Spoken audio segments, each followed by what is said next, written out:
दूर से एक अजीब सा आदमी अपने डॉग के साथ उनकी तरफ चला आ रहा है। टॉम देखता है कि वह आदमी घायल है, इसलिए टॉम ने उसकी मदद करनी चाहिए। वो पानी की बोतल लेकर उसके पास जाता है। इस आदमी ने टॉम का पानी पीने के बाद उसका शुक्रिया अदा करने के बजाय उल्टा उस पर अटैक कर लेता है और ये चीज दूर खड़ी जूली भी देख लेती है। तो आदमी अपने पास पड़े हुए चाकू से टॉम पर हमला करके उसकी जान ले लेता है। उसके बाद वो आदमी जूली की तरफ बढ़ता है। अब अपने हस्बैंड को तो वो नहीं बचा पाई, लेकिन जल्दी से वो बोट के अंदर जाती है और कैबिन में अपने दोनों बच्चों को लॉक कर देती है। उसके बाद वो केसी को एक फ्लेयर गन देती है और कहती है कि इसका यूज तब करना जब हम बहुत ही मुश्किल हालत में हों। अब ये बात कर ही रहे थे कि वह आदमी उनकी बोट तक भी पहुंच जाता है और उससे बचने के लिए जूली बाथरूम के अंदर चली जाती है। अब यहाँ पर वो किलर उनकी बोट पर सर्च करना शुरू कर देता है और जैसे ही उसे यहाँ खाना मिलता है वह खाना शुरू कर देता है। वह खाने पर ऐसा टूट पड़ता है जैसे वह पिछले कई दिन से भूखा हो। खाना खाने के बाद जब वह जूली को ढूंढने लगता है, उसके बाद वह सीधा कैबिन की तरफ जाता है, लेकिन वहां जाकर उसे पता चलता है कि जहां से आवाज आ रही थी वहां कोई भी नहीं है। दरअसल जूली बोट में हुए छेद से निकलकर यहां से बाहर निकल चुकी थी, लेकिन उस आदमी का जो डॉग होता है वह जूली को देख लेता है और जूली पर भौंकने लग जाता है। अब मजबूरी में जूली को उस डॉग को चुप कराने के लिए उसे मारना पड़ता है और वह खुद बोट के नीचे छुप जाती है। हालांकि वैसे तो वह उस किलर को नहीं मिल पाती, लेकिन जब वह बाहर झांक कर अपने डॉग को मरा देखता है तो वह समझ जाता है कि जूली बोट से बाहर है। अब जैसे ही वह उसे पकड़ने के लिए बोट से नीचे उतरा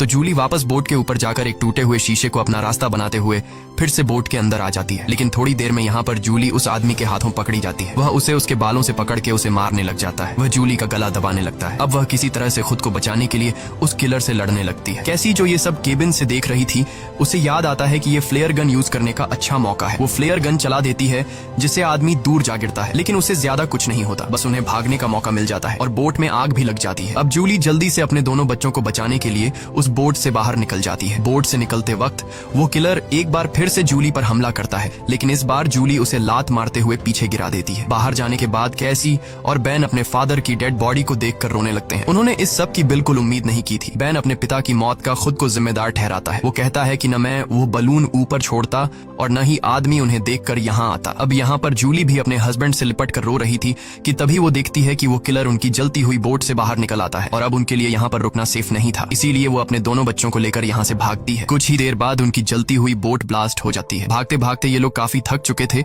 इसलिए ये एक पहाड़ी के पीछे आराम करने के लिए रुक जाते हैं, क्योंकि उन्हें लग रहा था कि शायद इस किलर ने यहाँ उनका पीछा छोड़ दिया है। बेन यहाँ पर भी रो रहा था। कैसी उसे हौसला देते हुए पीने के लिए साफ पानी देती है, लेकिन बेन पानी पीने से भी इनकार कर देता है। जूली अपने बेटे को समझाती है कि इसमें तुम्हारी कोई गलती नहीं, वो तो तुमने मदद के लिए बलून हवा में उछाले थे। तभी जूली ने देखा कि वो किलर अभी भी उनके पीछे आ रहा है। अब तीनों जल्दी से किलर से बचने के लिए भागना शुरू कर देते हैं। भागते भागते ये लोग बहुत थक चुके थे, लेकिन जब भी ये पीछे मुड़कर देखते हैं तो वो किलर उनके पीछे ही आ रहा होता था। अब ये लोग रुकते नहीं, लगातार भागते रहते हैं और एक ऐसी जगह पहुंच जाते हैं जहां पर जहरीला पानी मौजूद था। यहाँ से जाते वक्त उन्हें कुछ भी हो सकता था, लेकिन जूली अपने बच्चों को यहीं से गुजरने का हुक्म देती है। जहरीले एसिड से गुजरने के बाद उनकी हालत काफी खराब हो गई थी और जूली को एहसास हुआ कि बेन डिहाइड्रेट हो चुका है। उनके पास पानी की कुछ आखिरी बूंदें थीं जो उन्होंने बेन को दी, लेकिन इतने थोड़े पानी से उसकी प्यास नहीं बुझी। अब यहाँ पर कैसी हिम्मत हार चुकी थी। वो कहती है हम सब जिस तरफ बढ़ रहे हैं शायद वहाँ पर सबमरीन होगी भी या नहीं, लेकिन जूली उसे डांटती है कि चुप करो और जो मैं कह रही हूँ वैसा ही करो। हम लोग आगे बढ़ेंगे और मुझे पता है कि मैं तुम्हें बचा लूंगी। जूली के कहने पर वो लोग फिर से चलना शुरू करते हैं और आगे बढ़ने पर उन्हें एक प्लेन दिखाई देता है जो सालों पहले तबाह होकर